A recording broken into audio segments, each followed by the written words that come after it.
Don't live luxuriously on your husband's money. The comment from my mother-in-law, Wendy, freezes the atmosphere at the 60th birthday celebration I organized for my mom. In the midst of this, "All right, let's split the bill then," my usually calm mom says. Wendy looks stunned and lets out a confused, "Huh?" My name is Layla, and I'm 37 years old. I quit my full-time job when I got married 2 years ago, and now work part-time while supporting my husband, Walker. Life was great until last month when we started living with Wendy. The reason? My father-in-law passed away. He died of cancer 3 months ago, leaving Wendy to live alone. Wendy felt scared and lonely living by herself, so we moved into Walker's family home. Before we got married, Walker had told me, "I'm an only child, so I'll have to take care of my parents. I want to be there for them, especially if they need caregiving." Wendy is a kind person, so I agreed to live with her in the future, even offering to help with caregiving. She never interfered in our marriage, and she was a great homemaker when my father-in-law was alive.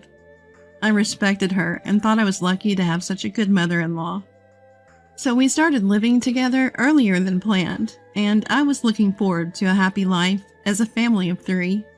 But I never expected Wendy to turn out the way she did. A month into living together, we started to feel more comfortable around each other. "Hey Layla, I want to eat hamburgers for dinner tonight. Can you make some?" I often get dinner requests like this. "Sure, let's have hamburgers for dinner tonight." Some mothers-in-law apparently won't eat anything their daughters-in-law cook, but Wendy enjoys my cooking. She never complains about my cleaning or laundry either, making it easy for me to manage the household. "I'm really glad we're living together, Layla," she even says, making me feel fulfilled. It makes me happy to be praised by someone I respect. However, I sometimes wonder why Wendy doesn't do any housework. She praises me, but never lifts a finger herself. She leaves her dishes in the sink and doesn't even take her trash out. It's like living with a traditional dad. On top of that, if you eat sweets, leave the garbage on the spot. When I clean, I find crumbs everywhere, presumably from snacks Wendy has eaten. Wendy lives on the inheritance and survivor benefits from my late father-in-law. Walker gave all the inheritance to Wendy, saying, "My mom put up with my dad's whims all her life." I didn't quite understand, but it's not my place to get involved in their financial matters. As long as they're both okay with it, I thought it was fine.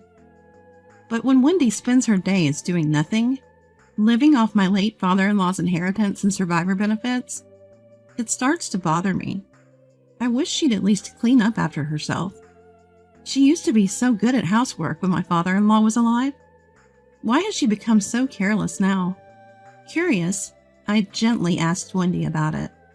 "My husband was a very strict man, and I couldn't defy him. Now that he's gone, I'm finally free." It turns out my father-in-law was a hen-picked husband, and Wendy felt she couldn't go against him. I remember how he used to sit during meals, ordering Wendy around. Was that what it was? Now I understand what Wendy meant, and I can't help but feel sorry for Wendy. I'll take care of the housework from now on, I decide, considering Wendy's feelings. But then, Wendy starts making more and more demands. "Can you take a day off from your part-time job today? I want you to drive me to my friend's place." I can't take a day off. I firmly decline, and she says, "Is your pocket money that important to you?" Excuse me? I can't believe what I'm hearing. Spending money? I work part-time for the family, not for pocket money. Considering we've just started living together and will continue to do so, I don't voice my complaints. "Hey, we're out of milk. Can you go buy some now? I can't start my day without milk. Can't you see I'm about to leave for work? If you hurry, you won't be late." "Hey Layla, my trash can is full. Take it out. And while you're at it, vacuum and mop my room. It's getting dirty." Wendy starts taking advantage of my willingness to do housework without complaining. This is too much. I gently tell Wendy what I can't do. "I'm telling you to do it, so do it. Why can't you? She gets furious. I'm at my wit's end and decide to consult Walker. Seriously? I'm sorry. Walker apologizes and immediately scolds Wendy. Mom, you should take care of yourself. Unlike Layla, who works part-time, you're home all day. But Wendy just brushes it off. Yeah, I get it. She clearly doesn't. I start to feel uneasy about this living arrangement. Walker seems to sense my feelings. I'll take care of Mom as much as I can. If there's anything I can do, just let me know. I feel relieved by Walker's words. And true to his word, Walker starts dealing with Wendy's whims. But Wendy isn't happy about it. Why is Walker doing this? Layla, as his wife, you should be the one doing these things. Walker is the breadwinner, and you're just a part-timer. You think it's okay to make a tired Walker do this? Come on, Layla, wash my dishes right now. At this, Walker is furious. Hey, Mom, stop making Layla do everything. If you're going to talk like that, shouldn't you, who does nothing all day, be the one doing the housework? He has a point, but Wendy is angered by Walker's words. What are you talking about? Your father always told me, a wife must take care of the family. A wife must obey her husband. Now that he's gone, I'm not anyone's wife, and I'm the head of this household. That means Layla, as your wife, should be taking care of me. Is Wendy still bound by my father-in-law's words? I can't hold back and argue with her. Wendy, times have changed. These days, no one thinks that way about wives and husbands. You need to change your mindset. Walker nods in agreement, but Wendy's face turns red with anger. What are you saying? Are you calling me outdated? How dare you, as a wife, say such terrible things to me? I'm shocked. Then Wendy continues to vent her anger at me. The only reason I taught you how to do housework was so you could do it all when we lived together. I agreed to live with you because I wanted an easier life after all the hardships I've endured. Even Walker is surprised by her revelation. Look, I get it that you've had it tough, Mom, but it's not okay to treat Layla like a slave, and it's not okay to move in with us for such a selfish reason. Exactly. Wendy has no comeback. Enough.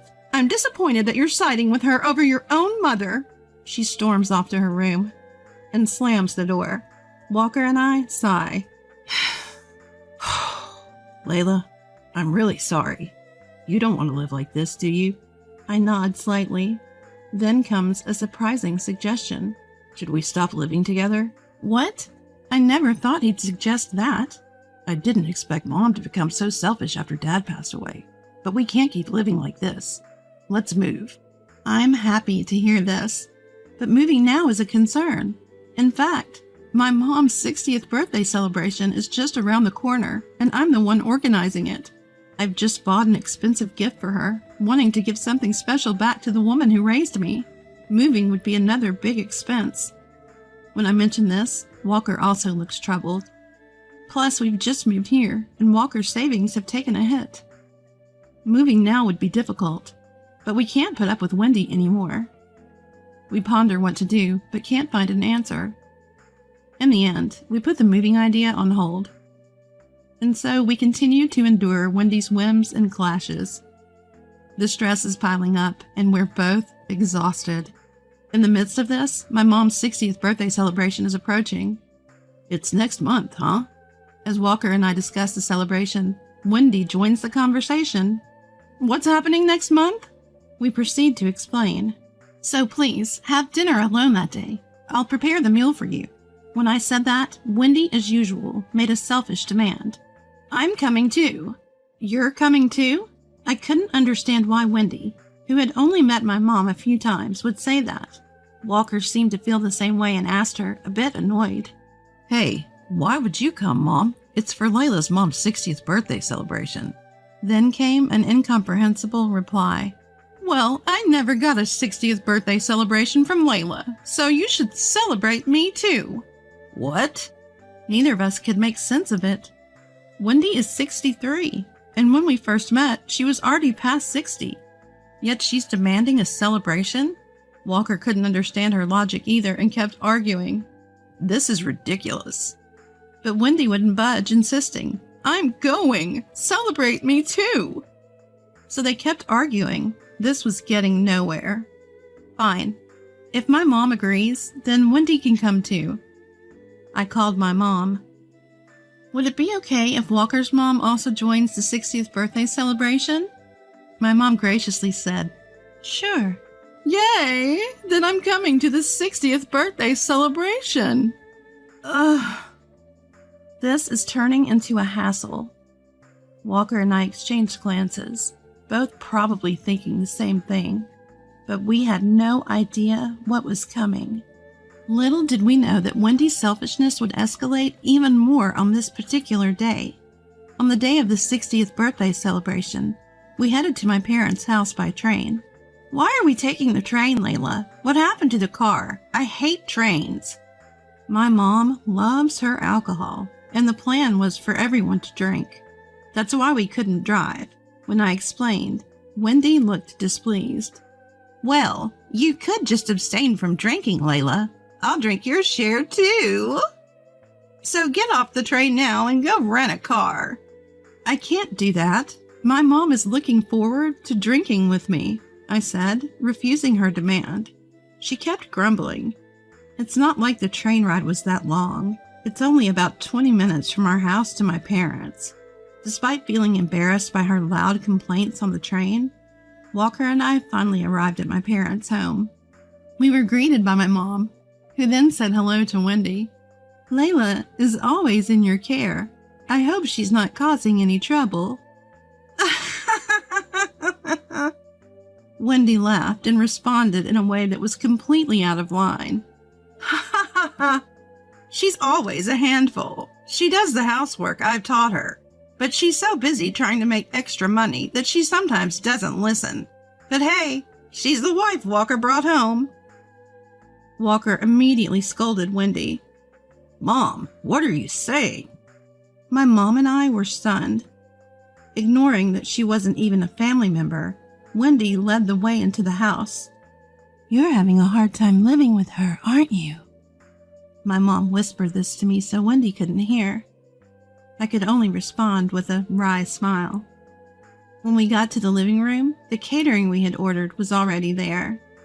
I had told my mom, "You don't have to do any of the serving or cleaning." So Walker and I started setting the table. "Why are you making Walker do this? You should do it yourself." I couldn't believe she would say something like that here, too.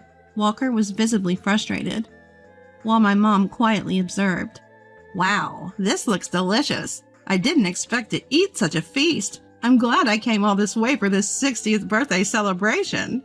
She's a guest in someone else's home, yet she acts like this? Does she have no common sense? The celebration began with a toast. My own father passed away 4 years ago.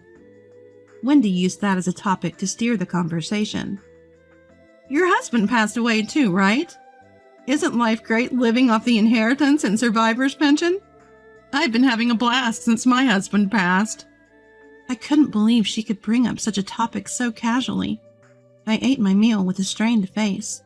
Every time Wendy said something inappropriate, Walker would step in saying, "Stop it, Mom." He looked exhausted. We both regretted bringing her along, to say the least. For the record, my mom works and doesn't rely on my dad's inheritance or survivor's pension. She seemed taken aback by Wendy's comments, too. Then the topic shifted to the catering I had ordered. "So, this is delicious, but how much did it cost? Was it expensive, like $200 or $300? Another tone-deaf comment. Just as I was getting fed up, Wendy suddenly became angry. "You know it's fine to celebrate your mom's 60th birthday, but doing it with Walker's money isn't right. Use your own spending money." What is she talking about all of a sudden? I paid for this catering from my own part-time job earnings. But Wendy wouldn't listen. "You can't possibly afford such an expensive meal on your measly salary." She even went as far as to say that.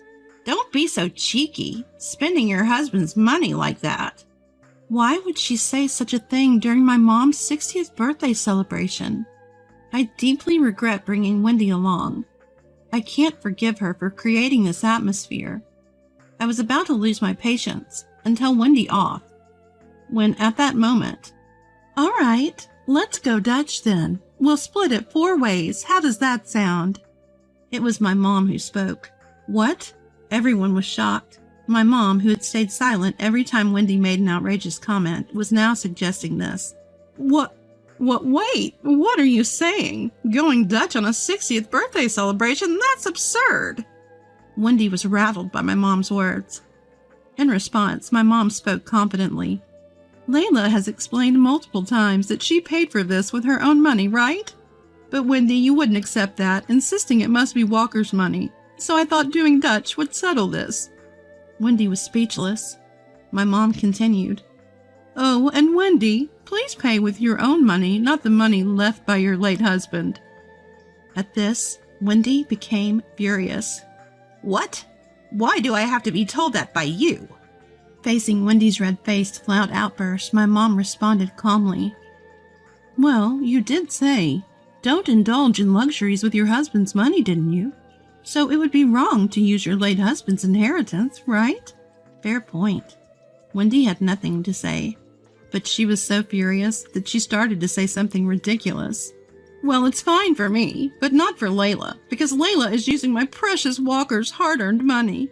If a wife spends it carelessly, of course a parent would get angry." She's talking nonsense.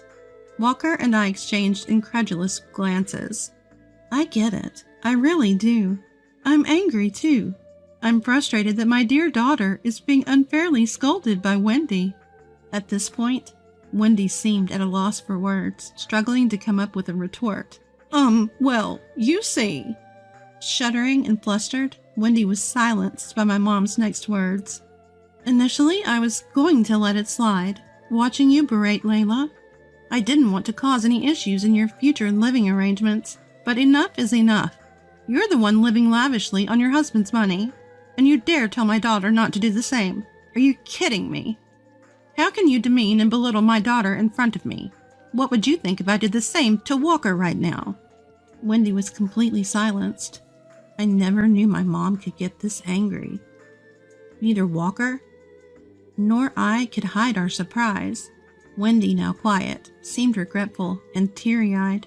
She grabbed Walker's hand and stood up. "Walker, let's go! I can't stay here any longer." For some reason, she tried to leave with Walker. Walker, of course, didn't go with her. He shook off her hand and snapped. "How selfish can you be, Mom? Enough is enough." Wendy started to cry. "What now? Even you, Walker? Everyone's treating me like the villain. I was thinking of you when—" Before she could finish, Walker shouted, "Cut the crap. What's for my sake? Apologize to Layla right now for ruining the 60th birthday celebration." Wendy was visibly shaken by Walker's fury. He seemed so forceful that it looked like he might hit her. Perhaps because of that, Wendy complied meekly. I'm really sorry. I truly apologize." Wendy offered a heartfelt apology to me and my mom. After all the time she had bossed me around, she was finally apologizing sincerely. So I thought about forgiving her. "Yeah, right. I'm sorry, but I can't put up with Wendy's selfishness anymore. Ruining my mom's 60th birthday celebration made me realize that I can't live with this person any longer. Please, let's end this living arrangement." With the atmosphere already tense from my mom and Walker confronting Wendy, I unleashed my pent-up anger. That said, I never thought I'd be able to say all this to Wendy. Wendy was shocked when I suggested we should stop living together. She clung to me with a loud voice. "Please don't say we should part ways. I'm truly sorry. I messed up today, but from now on I'll take care of myself." It's too late for that now. So as you've said, take care of yourself in your own home. Also, remember you mentioned not living large on my husband's money? Starting today, you'll need to find a part-time job and earn your own keep. My point was, own up to what you say. Wendy was taken aback. No, that was a mistake. I take it back. I didn't mean that part about not using my husband's money." Walker chimed in, a touch of irony in his voice. "So, moving forward, Layla can do whatever she wants with my money, right?" "Exactly." Wendy was at a loss for words. I was on the verge of bursting into laughter. Everyone blamed her, and she was clearly out of options. Walker didn't hesitate to lay it out straight. Stop depending on my dad's inheritance. Layla and me, we'll separate our living arrangements. And Mom, you need to work. Wendy kept repeating, Impossible! Look, Dad's inheritance isn't endless. One day it'll run out. Can you live on just survivor benefits and your own pension? You're not actually planning on depending on my salary, are you? Wendy looked utterly confused. How about working part-time at a subsidiary of my company? Walker made a helpful suggestion, but Wendy kept hesitating, saying, But no! Then I can help you. We'll move out soon and I'll cut off all contact. Considering recent events and today, I think it's fair. Wendy panicked at Walker's finality. Fine, I get it. I'll do it. Just don't cut me off. And that's how Wendy put an end to her freeloading life. So the disastrous 60th birthday celebration came to an end. We all apologized to Mom and hurried home to start looking for a new place and packing. As soon as we found a new home, we moved. During this time, Wendy was noticeably more considerate, just like when we started living together. She even started helping with the chores, but that didn't mean we could continue living together. Wendy, please reconsider. I had been saying no every time she asked, trying to make her reflect on her actions. It seemed Wendy was having regrets about her own behavior. Walker, my husband, had a proposal for her to work at his subsidiary company. If you slack off or are late, I'll hear about it. Plus, it's a subsidiary of the company where your son works. If you screw up, it'll reflect badly on me. He figured a reasonable mom would consider. Basically, Walker was taking control until Wendy couldn't mess her life up anymore. He's a tough cookie, I thought. Days later, Walker told Wendy, I spoke to the factory manager at the subsidiary. You have a job interview. With no escape, Wendy reluctantly went to the interview. She got the job and started working 5 days a week. Since she had been so lazy before, work seemed pretty hard and she spent her days off sleeping. As Walker had suspected, her work ethic was quite diligent, lest she ruin her reputation and, by extension, his. Working 5 days a week made her too tired to make a mess at home, which helped keep the household in order. In the midst of all this, she confided, How long will I be stuck like this at my age? Living alone is lonely. If she hadn't been treating me like a slave, everyone could have been happily living by now. By the way, we had to redo the celebration for my mom's 60th birthday, because Wendy had ruined it the first time around. It took some time to save up the money. Of course, Wendy wasn't there. When I proposed to my mom that we redo the 60th birthday celebration, she declined, saying, I appreciate the thought, but it's too expensive. Your feelings are enough. In that case, I said, and decided to prepare a nice meal at home. We had a delightful 60th birthday celebration redo. My mom was overjoyed, and Walker also celebrated with us. Hey, Layla, you're not drinking. Well, actually, that day, my mom saved me from the unpleasant Wendy. They say motherhood is a strength, and it's true. I've been frustrated and stressed by Wendy, so this event reminded me of how great a mom can be. I want to be a mom who, no matter my age, cherishes her children just like mine does.